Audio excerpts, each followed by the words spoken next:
Hi, I'm Pete, and welcome to Just a Few Acres Farm. And now for something completely different.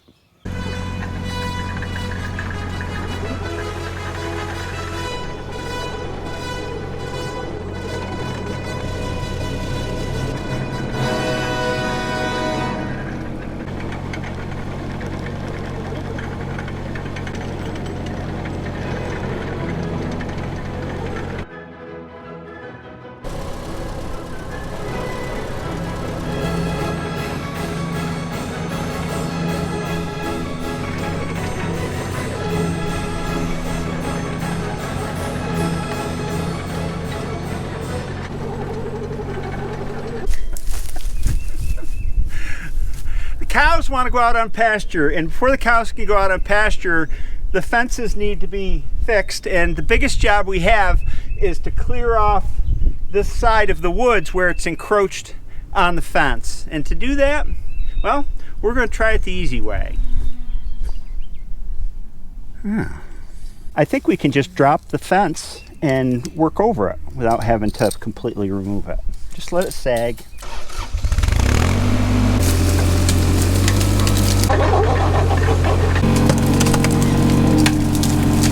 Sumac trees grow like weeds. We got rocks that have been thrown off the field that need to go back too, and old stumps. My goal here is about 5 foot clear. Actually, I'm clearing it back to like 6 feet so that I can run the sickle bar mower down here. That looks lovely. Nice mow strip.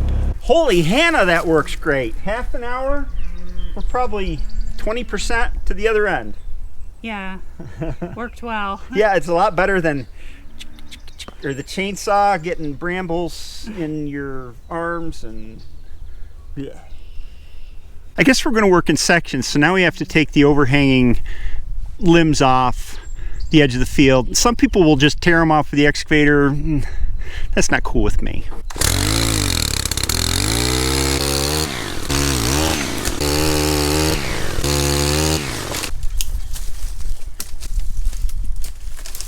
But this is a maple, and not a bad one for an edge tree.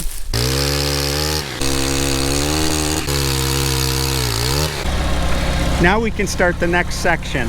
We'll just go down sections.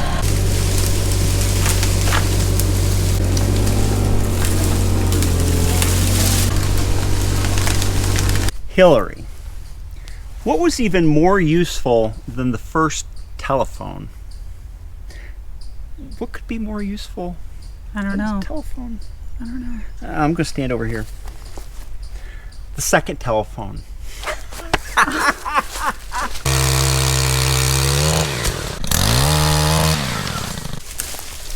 Vine.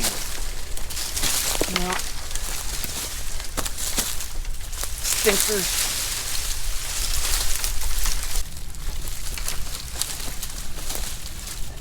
Give it a go, Hill. It's fun. You gotta press this down. There you go. Okay. Just wiggle the levers and see what they do. The buttons don't do anything unless, well, they do special things. You don't need them. There you go, you got it. Yep.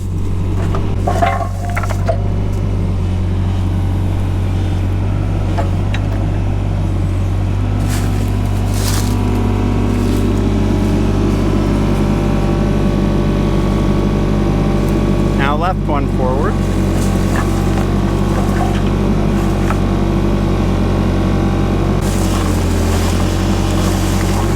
That was a good push. Satisfying, isn't it? Perfect. So you can see what we're starting with here. And then this is how we end. Nice swath and the trees trimmed up. A lot of sunlight will get in here and the grass will grow better. This faces east, so it gets morning sun in here. I don't know if I'm going to be able to get you off this now. It's fun. Yeah, it is.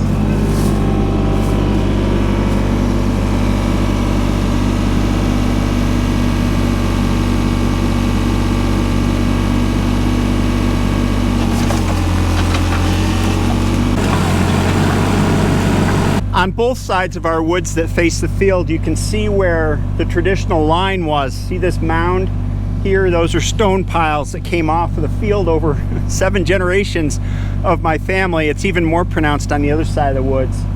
And when I first put the fence in, the thought was to mow with the sickle bar alongside of it. But gradually things have accumulated. And so every so often, you got to push it all back.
We have to go get feed for the laying hens.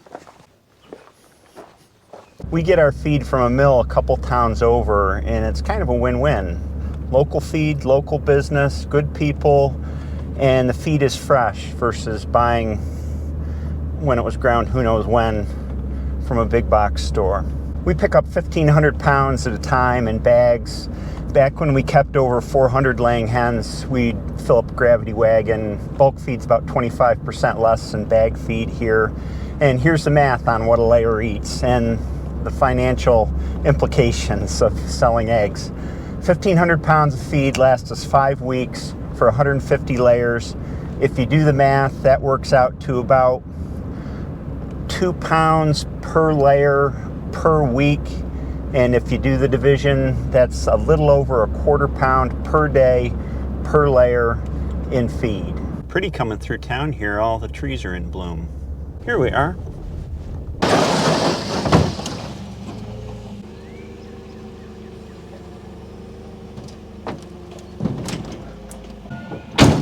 Now that we got the bill, we can work the other end of the math. We're paying 27 cents a pound for feed. Back in the day, 2018, we paid 12 cents a pound bulk delivered, but it's been fairly flat at that higher price for quite a while now. That works out to 7 cents per day per layer. If you figure a layer on average lays an egg every other day throughout the year, it could be more, could be less, but that's 14 cents an egg in feed, or $1.68 per dozen in feed. Of course, the thing that farmers always leave out of the math, it seems like, is labor. So labor costs are higher than that feed cost for Hillary, mainly taking care of the eggs, washing them, putting them in packs, taking them to markets, time spent at market selling them. It also doesn't account for the 5 to 6 months that you need to buy the chick or incubate the egg and pull it out until she's of egg laying age. We charge $5 a dozen for our eggs at the farmer's market, and you got to remember, a legitimate business has 3 types in their books. You've got your hard expenses, you've got your labor, and you have to have profit. So if you double your hard expenses, feed costs, chick costs, to figure out your labor, that's in the high 3s per dozen. And the profit is to set aside something for a rainy day or for the future or for reinvestment in the farm. And you will see by the side of the road, eggs selling for $2 or $3. That's people trying to make up just their hard cost, their feed cost, get their own eggs for free. Can I compete with Walmart? Nope. Are the eggs higher quality? I think so. Feed expenses go down by roughly 20% when the hens are on pasture because mainly the protein that they get, the bugs that they find, the worms that they eat, the grass that they eat. Hens are high-calorie requiring machines for laying eggs. They need more than just grass. But the grass does give them a lot of flavor. My excavator air freshener is just not doing its job anymore. I got 2 years out of it. I guess that's pretty good. Smells like a brand new International Harvester tractor. I'll take that.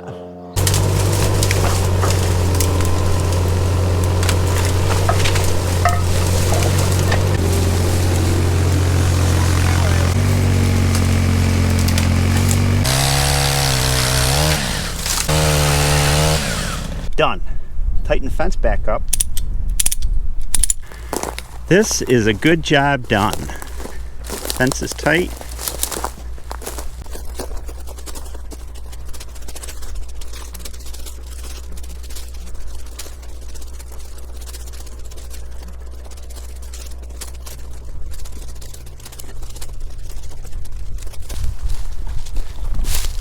And the excavator saved the day again.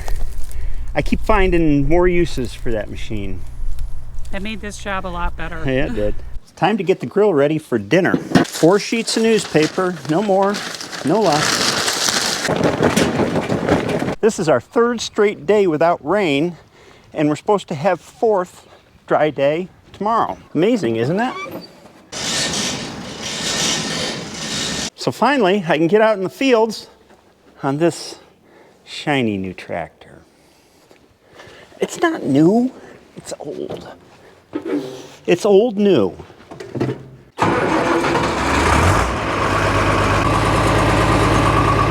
Let's go.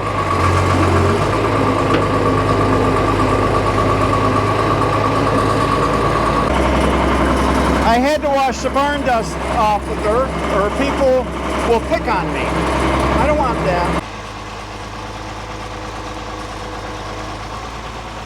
Look at this field I seeded last year. Oh, it's really greening up. It looks awesome. But the job is right over there.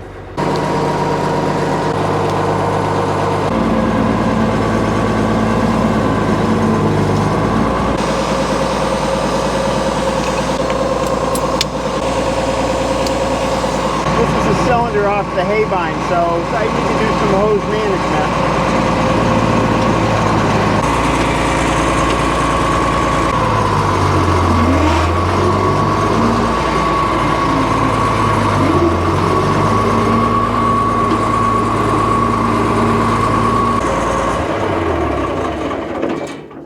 The ground is dry enough to start fitting that 3 acres that I plowed up last year. So tomorrow I'm gonna get these discs all set and take them out and disc it on its way to getting seeded.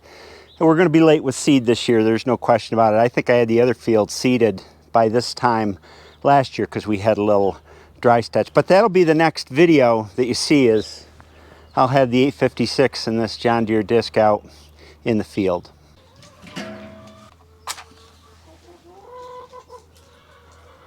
Hey guys, we got a few out here lounging in the sun and a whole bunch taking advantage of the shade today. Patty, you got food hanging out of your mouth. Hey Titus. It's time for afternoon chores.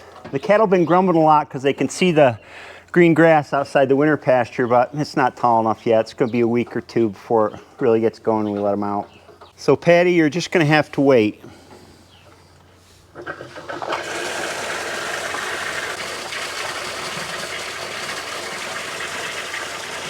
You guys got plenty to eat in here. There's nothing to grumble about.